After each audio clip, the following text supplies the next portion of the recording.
Senator Bernie Sanders of Vermont, thanks for coming back. We want to talk to you about the Koch brothers, Hillary Clinton, and football. But first, the $1 trillion infrastructure plan you have. 5 years, you say it'd create millions of good-paying jobs. Explain to people what would be different in America if your plan were approved and signed into law.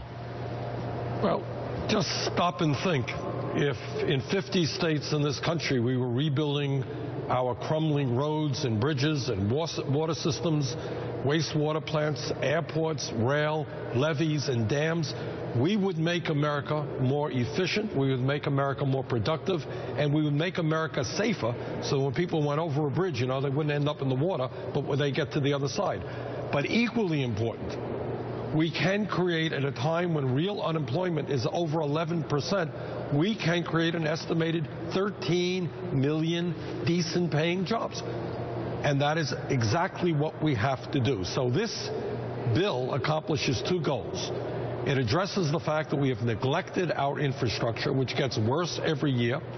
And second of all, it creates jobs when we desperately need to create decent-paying jobs. Well, bring this home for people, if you will, because you talked about safety and the potential for someone to be driving on a bridge and it collapse. Give us specific examples. Name one or two projects where if they don't get addressed very soon, that people are going to die, that there is a real safety issue. Well, we have this, I think it's 1 out of 9 bridges in America are in disrepair. So I think nobody would be shocked to find that next month, a bridge collapsed similar to what it did in Minneapolis. Those things happen. Are there specific ones? Well, I don't have a list of all of the bridges that are in disrepair, but every state commissioner knows which roads are in desperate need. I can tell you that there are many, many bridges throughout the country where they say, sorry, people can't use those bridges. Cars can't go over those bridges. But it's not just bridges that are going to collapse. We are wasting tens of billions of dollars every year. When people are in a car and you go over a pothole, happened to me, maybe it happened to you, and you end up paying hundreds of dollars to get your wheel rim repaired or you get your axle repaired. We're spending huge sums of money. When people are waiting in traffic jams, polluting the air rather than getting to work. Add all of that stuff up, it is tens of billions of dollars every year. I'm a former mayor, and what I can tell you, Campbell, absolutely, roads and bridges do not get better by ignoring them. We have to invest. Now is the time to do it. Let's put people to work.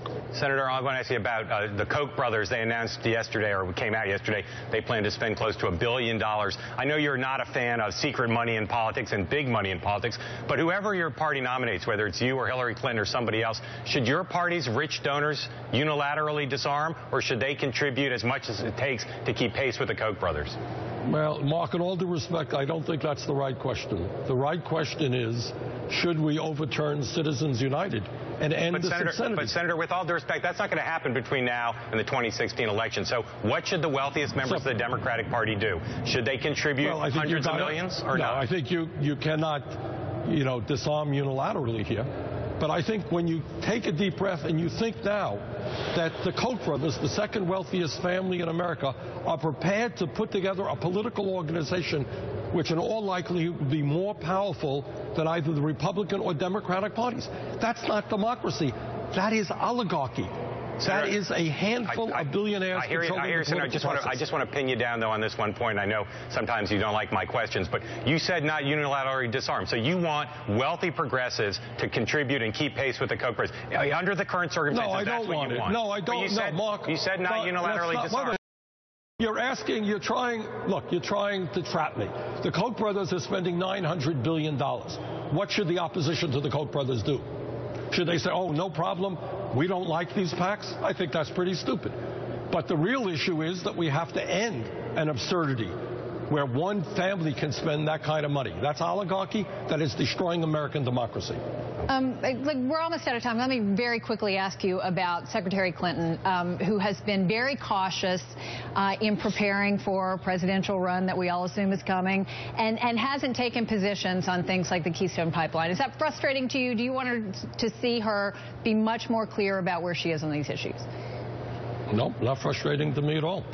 I am against the Keystone Pipeline.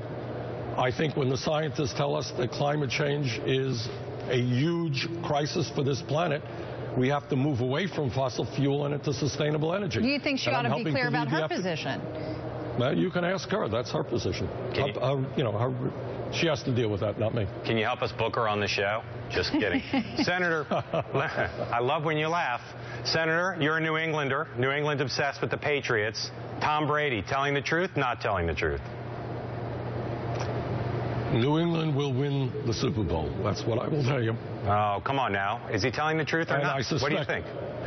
Is this one of the important issues facing our society today? Some of us, I'll say again, every time you come on the show, we do some important issues and some humanizing. All right, so we want people to get to know you. And infrastructure. All right, well, count me in as a strong Tom Brady fan. I think he's a great quarterback, and I think he'll do well on Sunday. I think New England will win. All right, non-answer on that. Yes. All right, Senator, let's close and just talk a little bit about where you stand in your deliberations about whether you should run for president or not. What have you heard lately that encourages you that it'd be a good idea for you to run? Well, we got a lot of. We have thousands of people who have contacted us who want to participate in the campaign.